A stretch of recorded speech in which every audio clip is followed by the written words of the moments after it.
Para falar de espaços euclidianos de dimensão superior, aí vamos pensar em dimensão n, né? Eu escolhi também escrever sobre o texto e na lista que está no PDF que a gente tem aí disponível, tá? Então, o que é o conjunto Rn? O conjunto Rn é o conjunto de é um produto vetor, um produto cartesiano de n cópias de R, do espaço R. Então, você pode pensar, por exemplo, num conjunto de escalares aí, x1, x2, ordenado, né? Xn, onde cada desses escalares é um número real, uma n-upla ordenada, ou você pode escolher uma coluna, né? Você pode falar que esse x1, x2, xn, como é usual do nosso curso, ter escolhido os vetores como colunas. Então, a gente, em geral, prefere assim. Da mesma maneira que em R2 e em R3, você pega um ponto P de Rn, ou seja, uma coluna dessa aí, e define um vetor OP, que é aquele vetor com ponto inicial na origem, né? E reciprocamente, cada vetor define um ponto. Eles são representados pelo mesmo conjunto algébrico. Matrizes podem ser adicionadas, né, e multiplicadas por escalar. Então, existem as operações de adição de matrizes e multiplicação de matriz por escalar, que transforma por vetores e funciona do mesmo jeito, entrada a entrada. E a gente também tem em Rn um produto escalar, que é simplesmente pegar as coordenadas do vetor v como linha e multiplicar pelas coordenadas do vetor w como coluna. Então, o produto escalar de v por w é v transposto w, por exemplo, em R4, 1, 2, 3, 4, multiplicado por menos 1, 0, 1, vai ficar menos 1, né? 1 vezes menos 1, menos 2, que é o 2 vezes menos 1, mais 3 vezes 0, mais 4 vezes 1. E a gente fala que eles são ortogonais se o produto escalar entre eles é zero. E esse é um exercício que permite a gente escrever depois, definir cosseno, o ângulo cujo cosseno de θ é VW por módulo de V, módulo de W, né? Em analogia, né, em semelhança com o que acontece em R2 e em R3, né? Em Rn, esse número aqui, ó, que é o produto escalar de dois vetores dividido pelo produto de suas normas, está entre menos 1 e 1, então eu posso associar com o cosseno de algum ângulo, né? Mas isso aí é uma tentativa de fazer geometria lá no Rn. Tem, né? Então você pode falar em ângulo. Mas não é tão importante para nós isso agora, tá? Mas o ângulo reto vai ser importante. Independência linear no Rn, ela vai no mesmo sentido algébrico agora, que era um sentido geométrico lá em R3, de olhar para vetores e perguntar se um deles é combinação linear dos outros ou não, né? Então, vamos pensar num conjunto de K vetores em Rn e perguntar, será que eles são... Vamos supor que eles sejam linearmente dependentes. Isso significa que um deles é combinação linear dos outros. Então, eu posso pegar, por exemplo, o VK e supor que ele é combinação linear dos anteriores. Então, eu posso escrever VK como combinação linear do V1 até o VK-1, né? Existe um escalar A1, tal que o VK é A1V1 mais A2V2 para algum escalar A2 e assim por diante para algum escalar AK-1. Fica mais AK-1, VK-1. Mas olhar para essa equação e olhar para essa é a mesma coisa, né? Eu passo o VK para o lado direito aqui, subtraindo, fica A1V1 mais A2V2, mais assim por diante, até AK-1, VK-1, menos VK é igual a zero.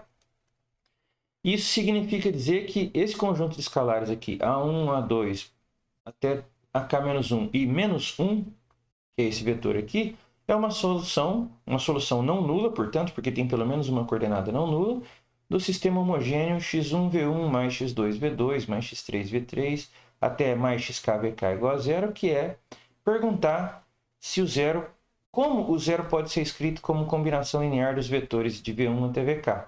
Né? Nesse caso, não é de maneira única. Por isso, usando os escalares zero, eu sempre consigo. Mas aqui tem solução não nula.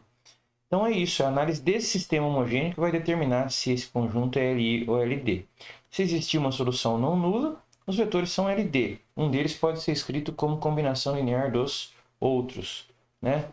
Agora, se não existir, se apenas a solução trivial, né? Se o vetor nulo é a única solução desse sistema, nenhum deles pode ser escrito como combinação linear dos outros. Eu não posso passar para lá multiplicando, porque eu não tenho depois, não tem como isolar, porque os escalares não são não nulos para eu dividir por eles.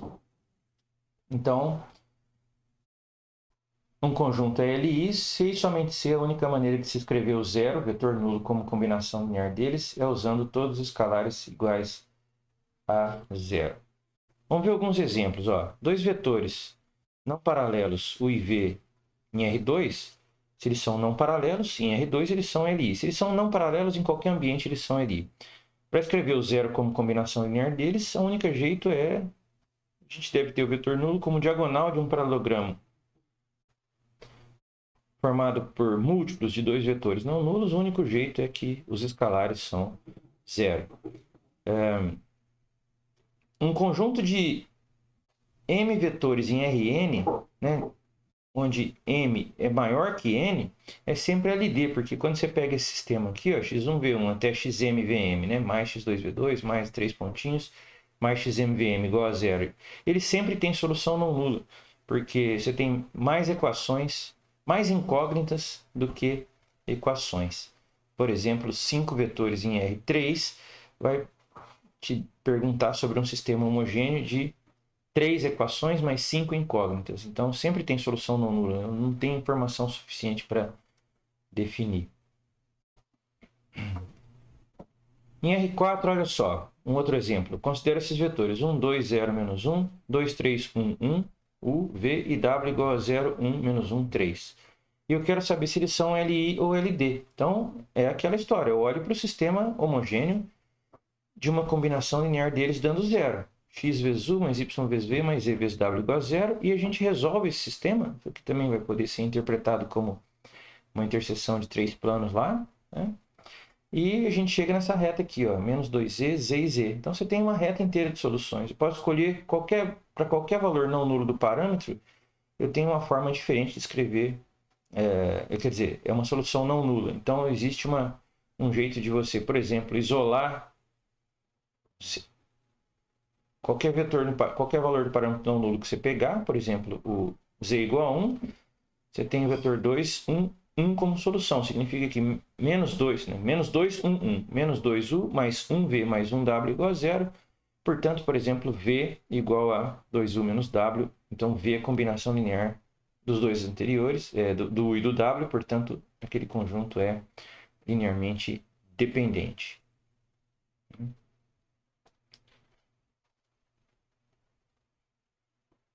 O que é um subespaço? Um subespaço é um subconjunto do Rn, que é um conjunto de vetores que ele tem a seguinte propriedade, é caracterizado pela seguinte propriedade. Dados dois vetores lá, então a combinação linear deles está lá, para quaisquer escalares A e B. Então, qualquer combinação, se dois vetores estão em W, qualquer combinação linear deles está em W. Isso confere a W um interesse de ambiente, tá? Porque eu posso operar com adição e multiplicação por escalar sem sair dali. Então, ele é como se ele fosse um próprio espaço ambiente. E o vetor nulo é sempre combinação linear de quaisquer dois vetores, então todos os subespaços sempre contêm a origem. Então, os subespaços são subconjuntos de Rn que contêm a origem. Então, esse aqui é um subespaço trivial, tá? Um caso trivial, que é o conjunto formado pelo próprio vetor nulo, conjunto de um só vetor. É um subespaço de Rn.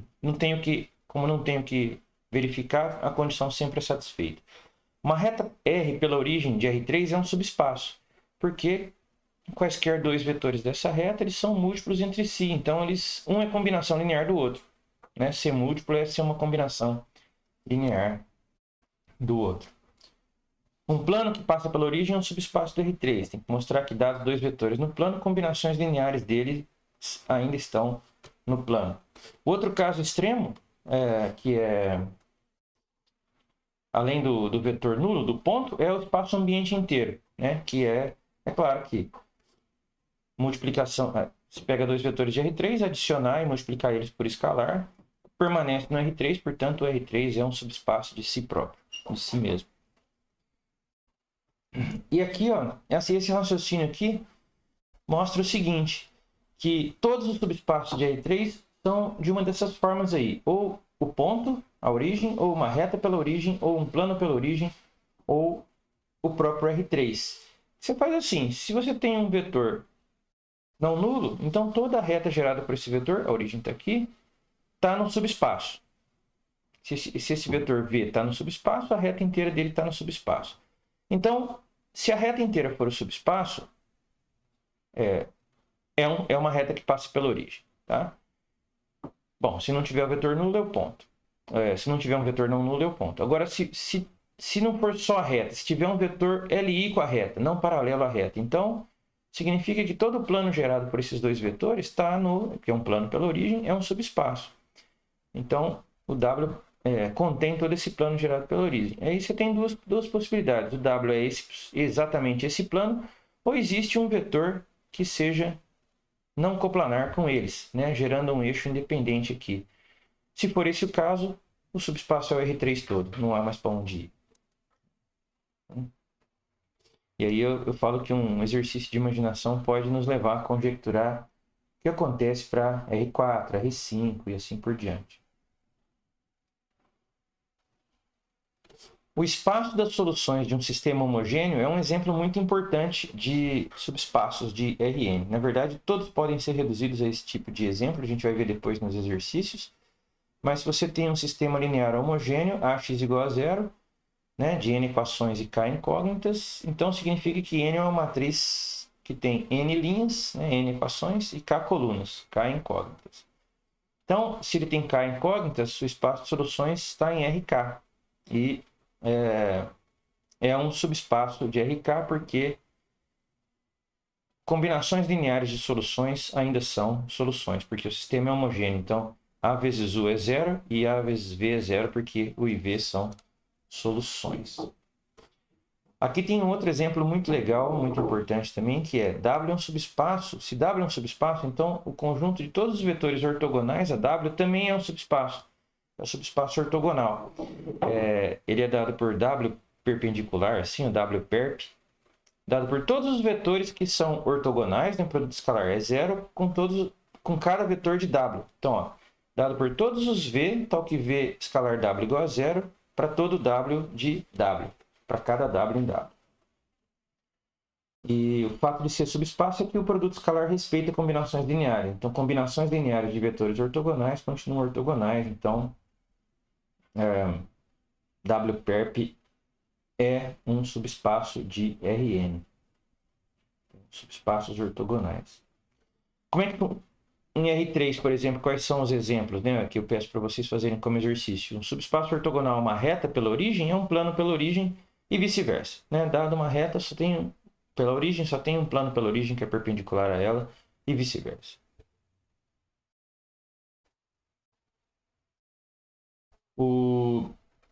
Aqui é um exemplo que chama o espaço gerado por um conjunto de vetores.